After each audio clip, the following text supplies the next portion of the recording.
Lalu berikutnya adalah penanya kedua.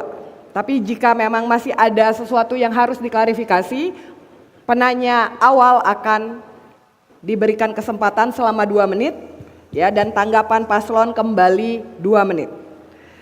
Alur tersebut berulang untuk 2 audiens, begitu ya. Jadi untuk yang mau bertanya kesempatannya ada, tapi aturannya juga ada. 4 menit nanti untuk menjawab pertanyaan audiens. Oke. Baik, saya izin untuk berdiri karena pasti akan banyak yang nanya nih. Milihnya biar adil, gitu ya, kira-kira.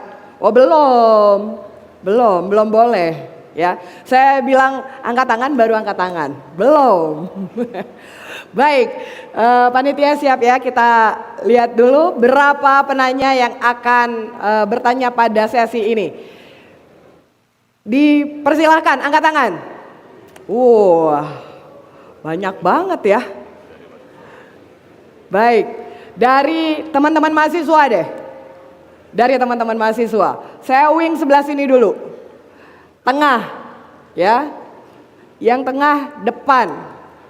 Teman-teman mic runner boleh dibantu. Iya. Saya ingatkan kembali, pertanyaan hanya 1 kali dan 2 menit. Silahkan, perkenalkan diri terlebih dahulu. Oke, sebelumnya perkenalkan, nama saya Ricardo, selaku Wakil Ketua BEM Mahasiswa BMP Udayana. Langsung saja Pak, karena tadi pun juga perwakilan dari mahasiswa pun juga ada, dan kita ngomong terkait millennials, kita nggak usah ngomong terlalu jauh terkait dengan masyarakat Bali dan sebagainya, kita ngomong terkait dengan hal yang paling dekat, yakni masyarakat di Udayana ini Pak. Tadi Bapak bilang kalau sebenarnya hal terkait dengan permasalahan olahraga dan sebagainya itu belum pernah tersentuh dengan baik di sana Pak. Nah, Udayana sebagai kampus tertua dan terbesar menyumbang banyak sekali sumber daya manusia, terutama di masyarakat Bali nih Pak. Dan pun juga karena berkaitan dengan sektor olahraga, ada satu hal yang masih kurang Pak di Udayana, yakni sport center itu Pak. Nah, jadi Pak, bagaimana tanggapan Bapak dan komitmen Bapak? Semisal kalau terpilih menjadi gubernur dan wakil gubernur terpilih, apa komitmen Bapak yang konkret saja untuk menghadirkan sport center di Udayana, karena Udayana merupakan kampus tertua dan kampus terbesar di Bali. Sekian dari saya, terima kasih banyak. Baik, terima kasih. Ya, kembalikan dulu timernya. Ya, kembalikan dulu timernya. Ya, belum. Baik, silakan 4 menit dari sekarang. Karena adik kita bertanya dengan semangat, saya juga ingin Oh, silakan. Mana Pak? Oh, saya juga menjawab dengan semangat. Jadi seperti yang saya sampaikan tadi, kami sangat berharap dan wajib adik-adik Udayana, putra-putri Udayana terlibat langsung dalam pembangunan Bali ke depannya. Dan kami mengharapkan itu dan juga dukungan dan bimbingan dari para guru besar Udayana. Masalah sport center, kebetulan saya orang suka olahraga dan memang jiwa saya ada jiwa olahraga dan sportif.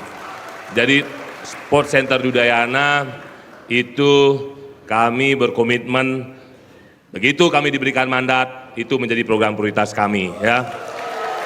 Kami tidak berjanji tetapi kami berkomitmen. Kami tidak berjanji tapi kami berkomitmen bagaimana, karena Udayana adalah satu simbol pendidikan di Bali. Jadi kami ingin bersinergi dengan Udayana ke depannya untuk pembangunan Bali. Terima kasih. Baik. Waktu masih tersisa, apakah akan digunakan? Sudah. Ya, dirasa cukup. Kepada penanya, apakah ada yang mau diklarifikasi? Boleh, ada waktu 2 menit.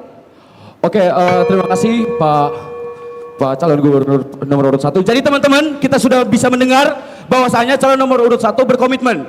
Tapi teman-teman ingat, namanya paslon tuh pasti ada janji-janjinya teman-teman. Jadi kita pastikan jangan sampai ini cuma omong-omong doang, cuma janji-janji doang. Maka kita pastikan semisal kalau akhirnya calon nomor urut 1 menang, kita buktikan bahwasanya Udayana akan muncul sport center teman-teman semua. Oke, begitu saja dari saya. Terima kasih banyak. Baik, mau ditanggapi? Ya, mau ditanggapi. Terima kasih adik-adik, mungkin adik-adik wajar, jangan janji-janji, jangan omong-omong, karena mungkin selama ini sudah makan janji, makan omong-omong. Ya, sekarang Mulia Pas, Lide Gajah dan Putu Agus Suratnyana datang bukan untuk berjanji, tapi datang untuk berkomitmen dan merealisasikannya. Oke, terima kasih.